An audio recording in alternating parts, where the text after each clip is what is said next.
روزی روزگاری در یک روستای کوچک جوانی به نام هیرو زندگی می کرد. هیرو از دوران کودکی به دنبال آرامش و صلح درون بود. ذهن او همیشه به فکر کردن می پرداخت. گذشته را تجزیه و تحلیل می کرد و در مورد آینده همیشه نگران بود. ذهنی پریشان و به هم ریخته داشت و هرگز آرام نمی گرفت. هر روز در دل خود با پرسش‌هایی دست و پنجه نرم می کرد. چگونه می توانم به آرامش دست یابم؟ چگونه می توانم از تنش‌های روزمره دوری کنم؟ یک روز هیرو شنیده بود که استادی هست که در میان کوهستانی دوردست زندگی می کند. گفته می شد که این استاد راز رسیدن به آرامش و صلح درون را می داند. هیروی سرگشته تصمیم گرفت در جستجوی این راز به آن کوهستان سفر کند تا آن استاد بتواند او را برای رسیدن به آرامش راهنمایی کند. پس از گذشت روزها و پشت سر گذاشتن سفری دشوار، سرانجام به یک معبد قدیمی در دل کوهستان رسید. در آنجا مردی سال خورده و حکیم را دید که آرام نشسته بود. چشمانش بسته و در مراقبه عمیق فرو رفته بود. هیرو به استاد نزدیک شد و با احترام تعظیم کرد و گفت: من آمدم تا مرا راهنمایی کنید. ذهن من بسیار ناآرام است و مشتاقانه در پی رسیدن به آرامش هستم. استاد چشمانش را باز کرد و با لبخندی آرام به وی نگاه کرد و گفت: آرامش یک سفر است و نه یک مقصد. آیا آماده‌ای که این سفر را آغاز کنی؟ هیرو بدون درنگ پذیرفت و استاد شروع به آموزش او کرد.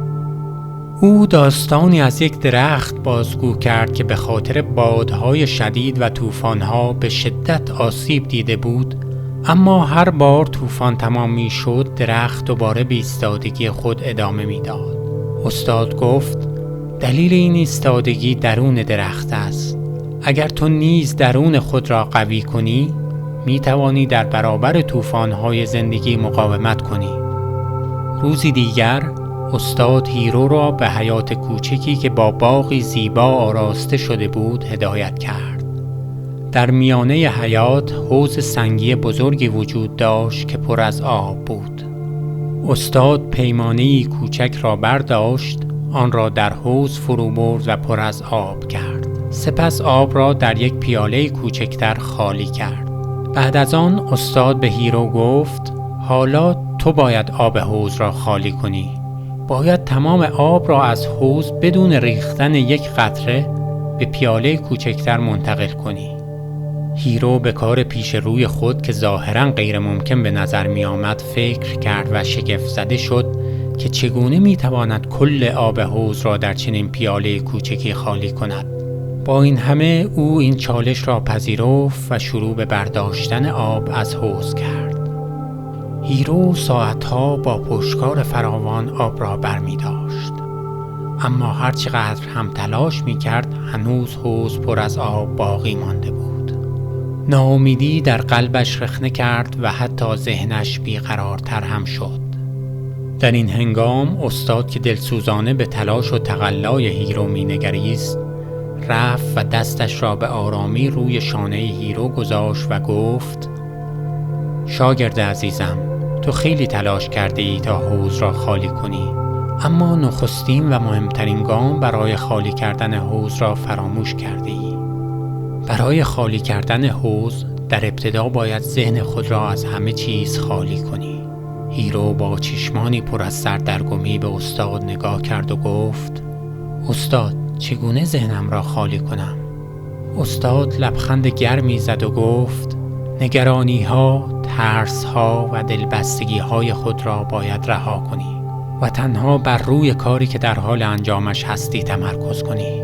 به طور کامل در لحظه حضور داشته باش، باقی کارها به دنبال آن انجام خواهند شد. هیرو نفسی عمیق کشید و خود را از ناامیدی و کلافه شدن رها کرد. او دیگر تلاش زیادی برای خالی کردن حوض را متوقف کرد و به جای آن روی هر پیمانه آب که برمی داشت تمرکز کرد. صدای آب را حس و احساس می کرد. در این هنگام آهسته آهسته احساس آرامش عجیبی در وجودش جاری و ذهنش روشن شد و دیگر تلاشش زحمتی برایش نداشت. همچنان که هیرو ذهنش را خالی و رها می کرد، به طور معجزه آسایی به نظر می رسید که آب حوض دارد به آرامش تازه او پاسخ می دهد. با هر پیمانه آب بدون زحمت در پیاله کوچک در جریان می یافت و حوض کم کم خالی می شد. سرانجام هیرو آخرین قطره آب را در پیاله ریخت و موجی از تعجب و سپاسگزاری او را فرا گرفت. استاد که او را می نگریست به او گفت: هنگامی که ذهنت را خالی می کنی، اجازه می دهی کائنات در درون تو جریان داشته باشند و روشنی و آرامش را به درون قلبت جاری می کنند. با کاری که در دست داری یکی می شوی و همه چیز بر سر جای خود قرار می گیرد. از آن روز به بعد هیرو پی برد که در تمام این مدت صلح و آرامش واقعی در درون خود او وجود داشت. او دانست که می توان در میان چالش ها و دشواری ها هم آرامش را تجربه کرد و دانست که در نهایت آرامش درونی یک سفر دائمی است. هیرو با لبخندی رضایت بخش به روستای خود بازگشت.